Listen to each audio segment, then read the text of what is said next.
All right, today we have Jeff Weiss with Zendesk. Jeff is your VP of Demand Generation, right? Correct. Cool. And what do you do in the company right now? And quickly, how did you get there? Where are you coming from? Sure. Actually, let me start with where I'm coming from. Okay. Prior to joining Zendesk, I had actually been Vice President of Marketing at MySQL. A lot of people know MySQL as the open source database product.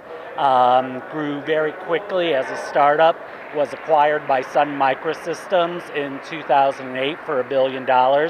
And then Sun Microsystems was acquired by Oracle. I stayed with the company through the Sun acquisition, and for a year after the Oracle acquisition, was very happy there. But then Zendesk was a new startup that seemed very exciting, that we could do new and innovative things again. Great. Well, in your past experience, what did you learn about marketing? And because most of the companies that I understand you worked with, your expertise is B2B marketing and sales. Yes. How did B2B marketing changed? How did lead generation changed over the last 5-10 years? Sure. I think just like everything, the advent of the internet, made a huge difference in marketing. In the old days, when you do marketing, you'd have to do print advertising, in magazines, you'd have to send out direct mail pieces, etc. Once people got online and you could start doing email marketing, you could advertise on Google AdWords very inexpensively. The marketing vehicles provided a pay-per-click model, so you were only paying if the marketing was working. It just made a huge difference where any startup now could really do very successful marketing very inexpensively. Great. Well, let's focus on Zendesk, as it's a young company, very dynamic, and I'm curious, what are the main marketing channels that you use to acquire leads? Yeah, and again, I think we've gone through with Zendesk, things like Google AdWords, online marketing, et cetera, now are the norm. And the new things are primarily through the social media. So we actually do have a person who's dedicated to putting tweets out, going on Facebook, writing about Zendesk, linking to places on our site for content, etc. So it really is very much still an online world, but with the new addition of social media. I think the thing that we've also found to be incredibly exciting is Zendesk is really all about customer service. It's customer service software that's in the cloud. And what we've learned is that even for new startups, the way a new startup can differentiate itself in the market is to give awesome customer service to their clients. There's a lot of people out there that do very similar things to what you do, etc., but the differentiator is the company that serves its customers the best. And that's been our philosophy at Zendesk, and that's what our software does, is it really is the fastest, easiest way to deliver great customer service. All right, well, you mentioned a person who is working and responsible for social media marketing. Yes. What are the key metrics you use to measure success of that person every day or monthly work? A lot of times it's website traffic.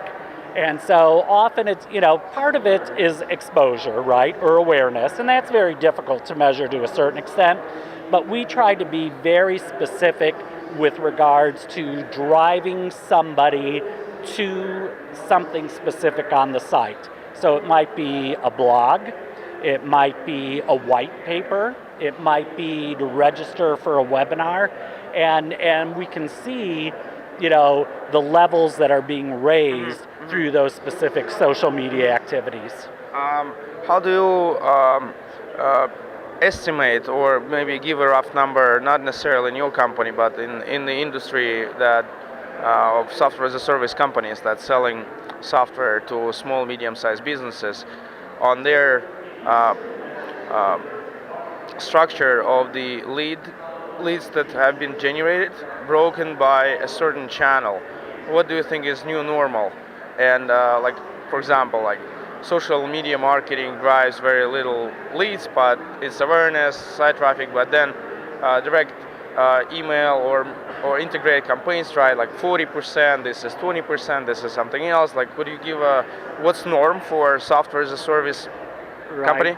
Yeah, it's hard to tell what the norm is right now. I know in our case, we're very focused on Google AdWords. We're very focused on being even on the Google Content Network, so we're showing up on sites that we choose.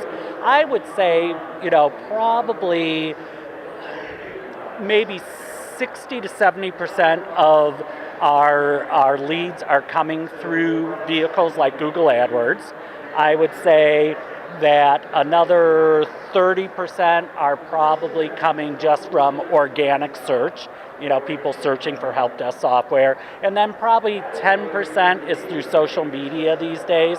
And again, they're not absolute numbers, but it's probably relative like that. Could you name a few companies, vendors that you work with to assist you with lead generation? It could be like BitPipe, it could be white paper distribution, it could be webinar distribution. What are the vendors that you use? Sure. So a lot of the, with regards to white papers, we just have them hosted on our site, and we use the different media, social media, Google AdWords, et cetera, drive them from ours. So we don't use a third-party vendor there yet.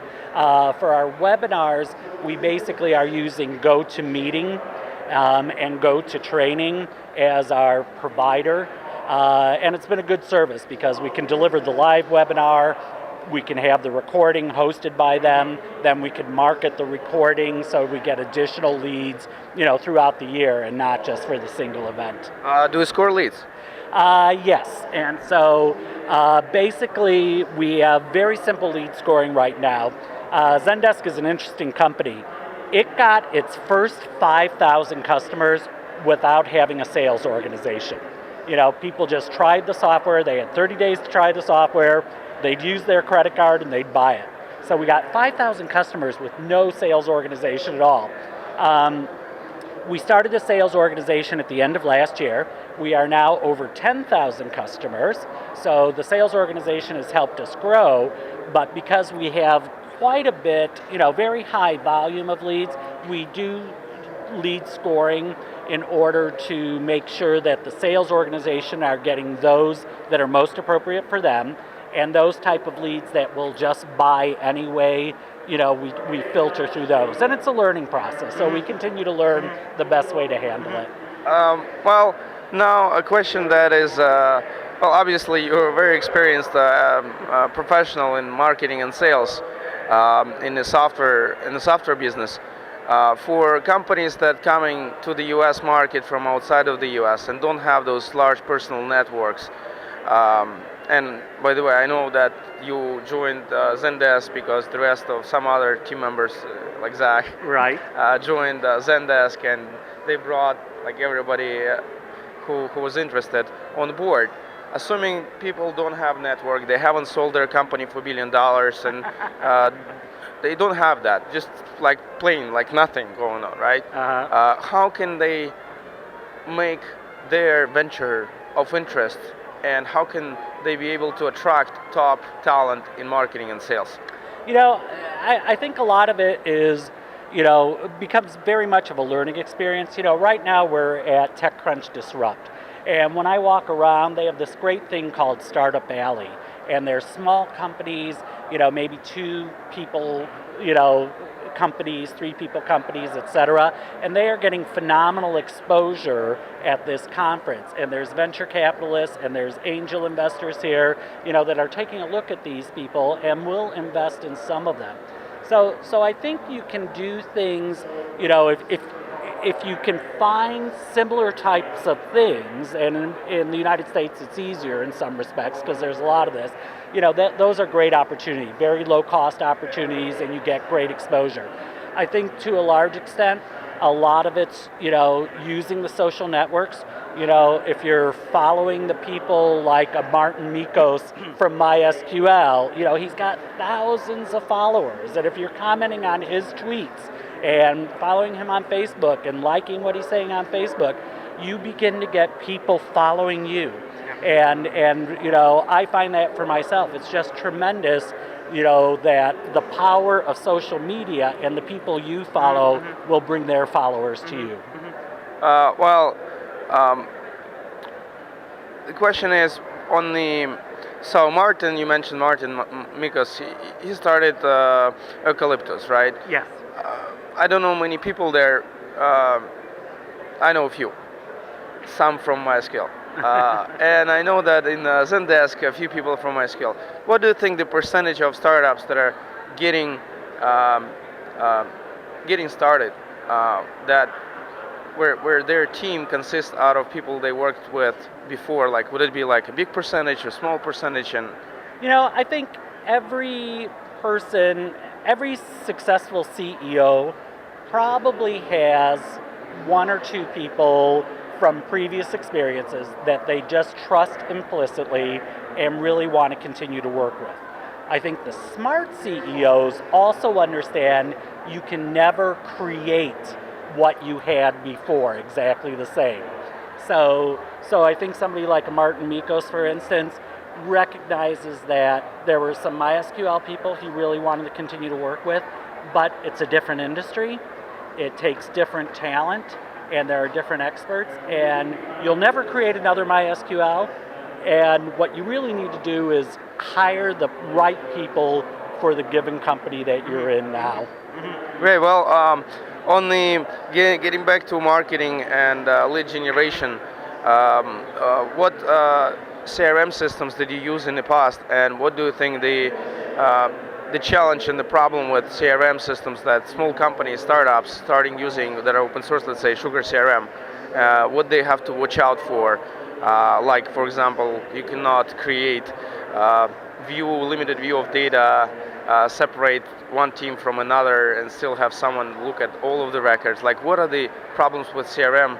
Let's say, I don't know if you use Sugar, like. Actually, or we use Salesforce, and actually also use Salesforce at MySQL. When we first started using a CRM system at MySQL, Sugar was just getting started and just wasn't quite powerful enough for us. And we wanted to go with them since they were open source, but it wasn't quite right. Had they come along a little bit earlier, we would have been good.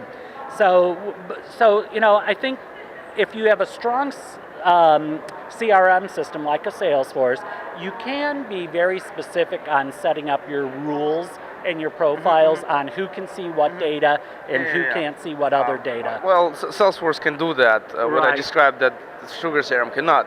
Then the same question goes about, let's say, Salesforce.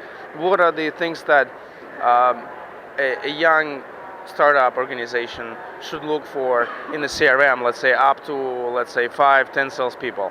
And how does it change when you get to like 20 people, 20 salespeople, and overall users, active users, daily users of the system? Right.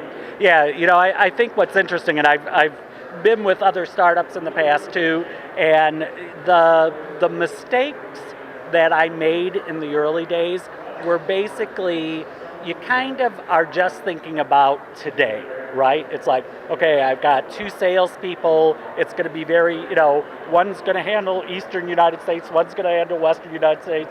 The the lead assignment rules are very simple. And what happens is as you grow, you start having to put Band-Aids on your original assumptions, and it gets more and more complex. And so, the advice I give to anybody about starting with a new CRM system is think about where you're going to be 2 years from now or 3 years from now, and, design your system, even if you only have 2 salespeople or 5 salespeople, design it as if you were planning for 100 salespeople or 200 salespeople, because if you just think it through a little bit in terms of the intricacies of regions or different product lines, etc., if you do it right from the beginning, then there's very little pain. If you do it wrong, you can have months and months of pain trying to fix it later. Well, another question is, imagine that I'm a newly hired VP of marketing at a company, right? And I come to you and ask for an advice. I want to be successful. Is there anything you can advice from your experience to focus on in the first 6 to 12 months that would ensure overall success of the company and me as a professional? Right. You know, my philosophy is always test and measure. The exciting part about being a startup is you can make some mistakes. You don't want to make terrible mistakes, but you can occasionally make some mistakes. And the way you avoid repeating those mistakes is testing and measuring. So, let's say you're going to rent an email list, that you think is perfect. They're your target audience, you're going to send them an email campaign. Well, don't buy that entire list up front. Test maybe 5,000 names, see what the results are. Maybe test with one subject line versus a different subject line, or creative versus different creative. And when you do it in small increments, you begin to learn very quickly what's working and what's not working, and you haven't blown your entire budget on a huge purchase that you can't fix afterwards. Right. Well, and the last question is, what kind of aspects of the marketing process that you think young CEOs and young VPs of marketing and sales wrongfully focus? Instead of focusing on something else, they sort of spend too much time on it, and it's not very effective. What aspect of the work? I think when you're a small startup, and even when you're a large company, it's all about execution. And I think sometimes people spend more time planning than executing. And if you can execute quickly with minimal risk, some people will say, oh, it's a mistake to try something without planning it all out in advance. But I believe if you can execute quickly with minimal risk, see how it works. If it works, do it again, do it again. If it doesn't work, stop, do something else, and spend a lot less time in meetings and planning, and just do it, measure the results, and repeat what's successful. All right, great. Well, Jeff, thank you very much. It was very insightful and interesting for me as well, as I ran and still run a sales and marketing organization. So I respect your experience a lot, and wish you best of luck with Zendesk. I hope that the company will do well, and I'm really glad that I happen to know some people from your team and from Eucalyptus from a long time ago. I'm sure that you will do very well. Thank you. Well, thank you very much. Yeah. It was a pleasure. Yeah. Thank you. Thanks. Yeah. Well, great.